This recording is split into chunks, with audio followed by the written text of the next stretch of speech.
오늘 말씀의 제목은 사랑은 오고 가는 것입니다 라는 제목입니다. 사랑이라는 것은 이렇게 오고 또 가고, 그러니까 오기만 하는 것이 아니고 또 가기만 하는 것이 아니고 오고 감이 있는 것, 이게 사랑이라는 것이에요.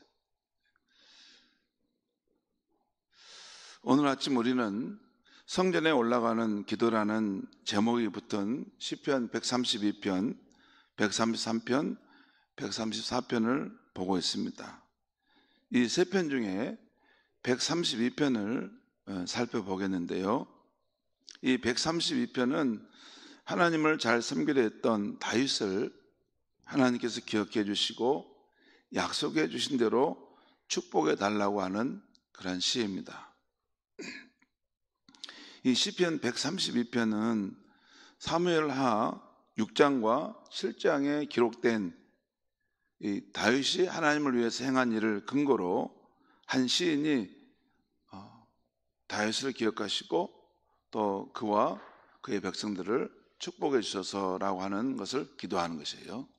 그러니까 이전에 그 믿음의 선조인 다윗 왕이 하나님을 위해서 행했던 그런 아름다운 그 일들을 회상하면서 그때 하나님이 맺으신 그 언약을 우리 후손들에게 내려주십시오라는 그런 기도입니다. 이 사무엘하 6장과 7장에 보면 들어보시면 됩니다. 다윗이 하나님의 언약궤를 사모하여 예루살렘으로 모셔온 사건이 나옵니다. 그 기럇 여아림에 있는 그 언약궤가 있었죠. 하나님의 언약궤가 제 자리를 찾지 못하고 방황할 때 그 다윗이 그 하나님의 언약궤를 사모했다는 거예요. 하나님의 언약궤를 가까이 두고 싶어 했습니다. 그래서 자기가 사는 그 예루살렘으로 모시기 위해서 많은 사람들을 이렇게 준비시켜서 그걸 인도해 오는 과정이죠. 그 동기가 하나님을 사랑하는 마음, 하나님을 가까이 두고 모시고자 하는 마음으로 그 언약궤를 모셔온 것입니다. 또 하나는 사건은 거기 이제 사무엘하 7장에 나오는데 다윗이 하나님의 언약궤를 위하여 성전을 지어 드리겠다는 그 마음을 갖습니다. 그 마음이 일어났는데 이것을 나단 선지자한테 말했어요. 하나님을 위해서 내가 좀 집을 지어 드리고 싶소. 왜냐하면 나는 하나님의 그 크신 은혜와 사랑으로 지금 이렇게 한갓 목동이었는데 내가 이스라엘을 나라는 다스리는 왕이 되었고 또 우리나라가 이렇게 태평성대를 누리고 나는 이렇게 백양목 화려한 궁궐집에 있는데 우리 하나님의 언약궤는 저기 천막에 이렇게 있지 않는가. 내 마음에 하나님을 위해서 참 이렇게 그분이 거하실 만한 그런 성전을 지어드리고 싶소. 이 마음을 나단 선지자에게 표현합니다. 그래서 하나님께 한번 물어보시오. 아마 이렇게 했던 것 같아요. 그래서 이제 나단 선지자가 하나님께 가서 기도하는 가운데 이제 받은 것을 나중에 다윗에게 전해주죠. 그 내용은 이 하나님을 향한 그 사랑의 마음을, 그 기특한 마음을 하나님 받으시고 그 다윗을 축복하신다는 내용이 사무엘하 7장에 나와 있습니다. 그 사무엘하 6장과 7장을 근거로 해서 오늘 이 시편 132편이 이렇게 지어지고 있는 시입니다. 한번 1절부터 5절까지 우리 말씀 한번 우리 같이 한번 읽겠습니다. 시작. 여호와여 다윗을 위하여 그의 모든 겸손을 기억하소서. 그가 여호와께 명세하며 야곱의 전능자에게 소원하기를 내가 내 장막집에 들어가지 아니하며 내 침상에 오르지 아니하고 내 눈으로 잠들게 하지 아니하며 내 눈꺼풀로 졸게 하지 아니하기를 여호와의 처소 곧 야곱의 전능자의 성막을 발견하기까지 하리라 하였나이다. 여러분 이해가시죠? 다윗이 이제 여호와의 처소, 그 야곱의 전능자의 그 집을 새로 준비하기까지 내가 결코 장막집에 들어가지 아니하며 침상에 오르지 아니하며 내 눈으로 잠들게 하지 않을 것이다.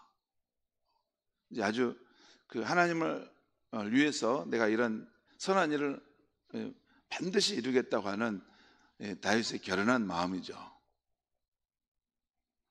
그러면서 오늘 이 시인은 후대 사람인데 1절에 보면 여호와여 다윗을 위하여 그의 모든 겸손을 기억하소서. 그러니까 다윗이 지난날 이런 하나님을 향한 이런 헌신의 마음, 또 하나님 겸손한 마음을 하나님 섬기고자 했던 이것을 기억하십시오. 사실 표준 세번역과 공동번역은 다윗을 위하여 그의 모든 수고와 그가 애쓴 것을 하나님 기억해 주소서라는 그런 내용입니다. 자, 이것은 사무엘하 7장에 기록된 내용으로 시인이 기도한 것인데, 거기 보면 다윗이 하나님의 언약궤를 얼마나 사모했는지가 나오고, 또한 다윗은 자신이 하나님의 크신 축복으로 평안히 살고 또 화려한 백향목 궁궐에 살게 되었는데, 하나님의 언약궤는 보통 천막에 둔 것이 마음에 걸린 것입니다. 그래서 아무도 말하지 않았는데 스스로 마음에 내가 이럴 수는 없지, 내 인생이 하나님의 은혜로 또 내 나라가 하나님의 그런 도우심으로 평안히 살고 있는데 나도 하나님을 사랑하는 마음, 섬기는 마음 뭔가 표현해야 되지 않을까. 그래서 나단 선지자를 불러 자신이 하나님을 위하여 성전을 건축하겠다고 말을 한 것입니다. 물론 하나님께서는 성전 건축은 그의 후손을 통해 이루실 것이라고 예언하셨지만, 그럼에도 다윗의 그 귀한 마음을 기뻐하시고 다윗과 언약을 맺어 축복하신다 하는 내용이 사무엘하 7장에 나와요. 여러분, 이 부분은 굉장히 중요한 하나님의 다윗과 맺은 언약의 말씀입니다. 사실 그의 후손을 통해서 우리 인류를 구원할 예수 그리스도가 오시고, 또 진정한 왕이신, 영원한 왕이신 예수 그리스도가 이 땅에 들어오시게 됩니다. 그러니까 그 다윗과 맺은 언약은 너무나 중요한 언약이었죠. 자, 다시 6절에서 8절까지 말씀을 또 같이 한번 읽겠습니다. 시작. 우리가 그것이 에브라다에 있다 함을 들었더니 나무 밭에서 찾았도다. 우리가 그의 계신 곳으로 들어가서 그의 발등상 앞에서 엎드려 예배하리로다. 여호와여 일어나사 주의 권능의 교회와 함께 평안한 곳으로 들어가소서. 이 부분은 사무엘하 6장에 기록된 내용을 근거로 말씀한 거예요. 거기 보면 다윗이 하나님의 언약궤를 얼마나 사모했는지, 예루살렘 그 성으로 모셔오는 장면이 나오는데, 여기 보면 6절에서 8절까지 그 내용입니다. 그러니까 하나님의 언약궤가 어디 있는가를 계속 찾는 마음이 나오죠. 그런데 그 언약궤가 에브라다에 있다 함을 들었더니 나무밭에서 찾았다. 이 기란 여아림이라고 하는 곳에 그 하나님의 언약궤를 모셔두고 있는 상황이죠. 왜냐하면 그 거룩한 하나님의 언약궤를 모실 만한 곳이 없어서 그냥 이렇게 방치된 상태로 있었던 것입니다. 그런데 다윗이 그걸 찾아냈고, 또한 7절에 보면 우리가 그의 계신 곳으로 들어가서 그의 발등상 앞에서 엎드려 예배하리로다. 여호와여 일어나서 주의 권능의 교회와 함께, 권능의 교회죠, 뭐죠? 언약궤죠. 교회와 함께 평안한 곳으로 들어가셔서, 다윗이 준비한 이 예루살렘에 있는 그 초소로 들어가셔서 오십시오라는 그런 고백이죠. 여러분, 이 구약시대 하나님의 언약궤는 이게 물건이었는데, 그 모세의 언약이 담긴 그런 것이 담겨 있고, 뭐 아론의 지팡이와 뭐 이렇게 만나를 담은 항아리가 뭐 있는 이런 언약궤인데, 그런데 거기에는 물건인데 거기에는 하나님의 거룩한 임재가 깃들여 있었던 것입니다. 여러분, 그게 우리 기독교예요. 기독교는 이게 이 성전인데, 또 저와 여러분이 한 사람인데, 이곳은 하나님의 성전이고 저와 여러분은 하나님의 사람이면 이 성전과 그 물건과 그 사람에게 하나님의 영이 깃들어 있는 것입니다. 그게 기독교입니다. 저와 여러분을 이렇게 불러주셔서 구원받은 백성에 삼는 것은 우리 자신을 하나님의 성전으로 삼아서 우리와 함께 하시려고 하나님 우리를 부르신 것입니다. 그것이에요. 그래서 다윗이 지금 그 언약궤를 모셔오면서 천지의 주가 되신 하나님, 이 언약궤가 있는 곳에 함께 하셔서 우리를 지켜주시고 또 우리가 가는 인생길을 하나님 축복해 주셔서 간구한 것입니다. 지금 그 6절에서 8절은 바로 이 하나님의 언약궤를 예루살렘 성으로 모셔왔던 그것을 이야기하는 것입니다. 9절과 10절 말씀 또 한번 읽겠습니다. 시작. 주의 제사장들은 의의 옷을 입고 주의 성도들은 즐거이 외칠지어다. 주의 종 다윗을 위하여 주의 기름 부음 받은 자의 얼굴을 외면하지 마옵소서. 다시요. 10절에는 이런 말이 나죠. 지금 후대에 한 시인이 지금 이것을 시편 132편을 지금 기록하고 있는데 누구를 위해서요? 주의 종 다윗을 위해서. 다윗을 위해서 주의 기름 부음 받은 자의 얼굴, 주의 기름 부음 받은 자가 누구였어요? 또 다윗이죠. 그의 얼굴을 외면하지 마소서. 지난날 그가 하나님께 드렸던 그 헌신, 그 사랑을 하나님 받으시고 약속하신 거 있지 않습니까? 그것을 꼭 지켜주십시오 라는 그런 뜻입니다. 또 11절, 12절 말씀도 읽겠습니다. 시작. 여호와께서 다윗에게 성실히 맹세하셨으니 변하지 아니하실지라. 이르시기를 내 몸의 소생을 내 왕위에 둘지라. 내 자손이 내 언약과 그들에게 교훈하는 내 증거를 지킬진대 그들의 후손도 영원히 내 왕위에 앉으리라 하셨도다. 여러분, 그 다윗의 그 마음을 하나님 받으시고 나단 선지자를 통해 축복하신 내용이 앞으로 너와 내 후손의 왕위가 영원히 경고할 것이다 라는 말씀을 하나님이 축복으로 주시죠. 지금 그 내용을 지금 말씀한 겁니다. 또 13절에서 18절까지 제가 잠깐 읽으면서 간단하게 말씀드리겠습니다. 13절입니다. 여호와께서 시온, 그 시온은 예루살렘입니다. 그 예루살렘 성을 택하시고 자기 거처를 삼고자 하여 이르시기를 이는 내가 영원히 쉴 것이라. 내가 여기 거주할 것은 이를 원하였음이로다. 15절. 내가 이 성의 식료품에 풍족이 복을 주고 떡으로 그 빈민을 만족하게 하리로다. 내가 그 제사장들에게 구원을 옷 입히리니 그 성도들은 즐거이 외치리로다. 17절입니다. 내가 거기서 다윗에게 뿔이 나게 할 것이라. 내가 내 기름 부음 받은 자를 위하여 등을 준비하였도다. 앞에서 그 주의 종 다윗을 기억하시고 외면하지 마소서라고 했지 않습니까? 그러니까 그러면 그럴 때 이 주 여호와께서 이 다윗을 위해 성실히 맹세한 것에 대한 것을 다시 이렇게 시인이 회상하면서 그 하나님께서 그 다윗을 위해서 또 행하신 일을 축복하신 것을 여기서 지금 기록하고 있는 거죠. 내가 거기서 다윗에게 뿔이 나게 할 것이라. 이 뿔이 난다는 것은 그의 왕위가 견고하게 계속 세워진다는 것이에요. 내가 내 기름 부음 받은 자를 위하여 등을 준비하였다. 이제 그의 후손들을 하나님이 계속 축복하신다는 것을 말씀하죠. 그래서 18절에 내가 그의 원수 다윗과 그의 후손의 원수들에게 수치를 옷 입히고 그에게 왕관을 빛나게 하리라 하셨도다.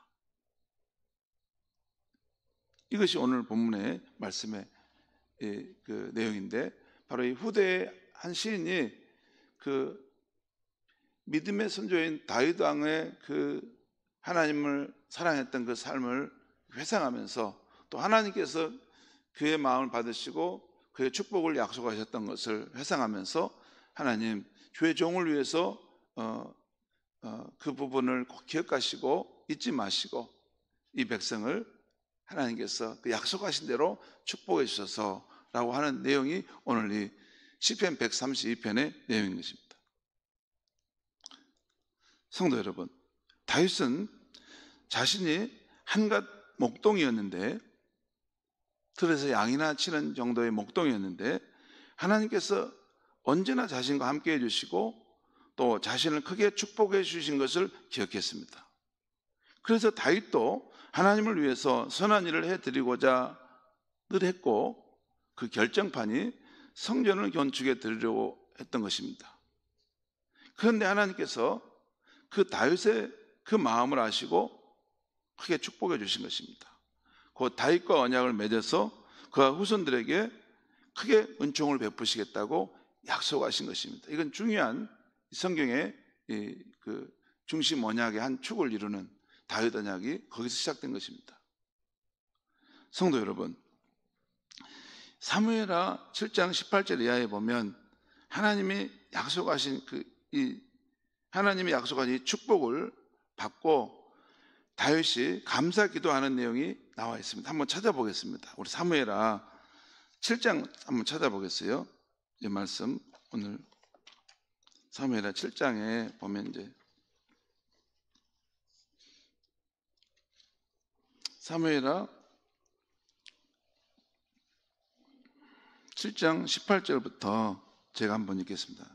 이런 일이 자신이 하나님 앞에 하나님 앞에 그 성전을 지어드리려고 할 때 하나님이 또 그걸 기뻐 받으시고 내가 너와 너의 후손을 축복하겠다. 언약을 맺으신 것을 이제 나단 선지자를 통해 듣고 나서 다윗이 이제 다시 하나님 앞에 기도로 반응하는 내용인데 거기 18절부터 제가 한번 읽겠습니다. 거기 18절에 이런 말이 나오죠. 감사 기도하는 내용인데 다윗 왕이 여호와 앞에 들어가 앉아서 이르되 주 여호와여 나는 누구이오며 내 집은 무엇이기에 나를 여기까지 이르게 하셨나이까. 19절입니다. 주 여호와여 주께서 이것을 오히려 적게 여기시고 또 주의 종의 집에 있을 먼 장래의 일까지도 말씀하셨나이다. 어느 때에서 25절 26절입니다. 여호와 하나님이여 이제 주의 종과 종의 집에 대하여 말씀하신 것을 영원히 세우시며 말씀하신 대로 행하사 사람이 영원히 주의 이름을 크게 높여 이르기를 만군의 여호와는 이스라엘의 하나님이라 하게 하옵시며 주의 종 다윗의 집이 주 앞에 견고하게 하옵소서. 27절 보겠습니다. 27절 만군의 여호와 이스라엘의 하나님이여 주의 종의 귀를 여시고 이르시기를 내가 너를 위하여 집을 세우리라 하셨으므로 주의 종이 이 기도로 주께 간구할 마음이 생겼나이다. 29절 보겠습니다. 29절 같이 한번 읽겠습니다. 시작. 이에 청하건대 종의 집에 복을 주사 주 앞에 영원히 있게 하옵소서. 주 여호와께서 말씀하셨사오니 주의 종의 집에 영원히 복을 받게 하옵소서 하니라. 여러분이 다윗과 하나님이 이렇게 드리고 또 다시 하나님 축복하신 것을 이렇게 받으면서 다윗이 감격하면서 나와 같이 비천한 자를 하나님이 택하셔서 이렇게 큰 복을 내려주시니 나는 감당할 수 없습니다. 주님이 약속하신 그 뜻대로 종의 가정에 종의 이 백성들 가운데 은혜를 베풀어 주소서라고 기도함으로 마치는 것입니다. 사랑하는 성도 여러분, 하나님을 믿는 신앙이란 오늘 이 다윗과 하나님과의 관계와 같이 드리고 받는 사랑의 관계의 면도 있습니다. 물론 하나님과 피조물인 우리가 선물을 주고받을 때 사실 아버지 하나님께서 다 주신 것으로 우리는 주고받는 것입니다. 그래도 사랑의 관계라면 아버지 하나님께로부터 은혜로 받은 것들을 깊이 감사하면서 또한 우리도 하나님께 드리고자 하는 기쁨이 있는 것입니다. 이것이 진짜 사랑입니다. 사랑은 일방적으로 주는 것을 받는 것만이 아닙니다. 하나님 아버지께서 우리를 사랑하셔서 그 만 가지 은혜를 베풀어 주신 것, 그것을 깨닫고 나 또한 작은 것이지만 이 코올리게 어린아이가 작은 것이지만 그 아빠에게 아빠 고마워요 하면 드리는 것처럼 드리는 것, 이게 참된 사랑이라는 것입니다. 성도 여러분, 우리에게도 지나온 삶 속에 아버지 하나님이 베풀어 주신 크신 은혜와 사랑이 있을 것입니다. 사실 이 험한 세상을 여기까지 살아왔다면 우리에게 베푸신 하나님의 은혜가 참 많이 있을 것입니다. 바라건대 나를 지으신 하나님의 그 크신 은혜와 인자하심을 깨닫고 오늘 다윗처럼 우리도 하나님께 드리고자 하는 마음을 자주 갖기를 바랍니다. 그래서 하나님께서 우리 안에 이 사랑의 마음을 받으시고 저와 여러분의 삶을 더욱 사랑해 주시기를 간절히 바랍니다. 기도하겠습니다.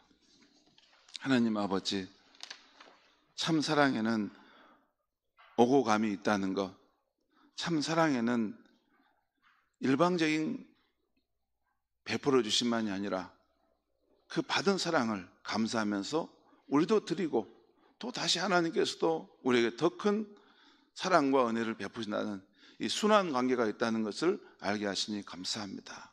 하나님 아버지, 우리의 인생이 여기까지 이 험한 세상 속에서 살아왔다면 만 가지 은혜가 우리 인생에 부어졌을 텐데 우리는 연약하여 다 기억하지 못합니다. 하나님 아버지, 우리가 늘 하나님의 베푸신 사랑과 그 인자하심을 깨달을 수 있도록 도와주시고 하나님과의 그 관계가 늘 주고받는, 비록 우리가 코울리기 어린아이 같은 작은 존재이지만 하나님께서 주신 그 크신 사랑을 감사하면서 하나님께 늘 주고받는 그 사랑이 오고 가는 그러한 아름다운 사랑이 되도록 우리의 인생을 축복하여 주시옵소서. 예수님의 이름으로 기도하옵나이다. 아멘.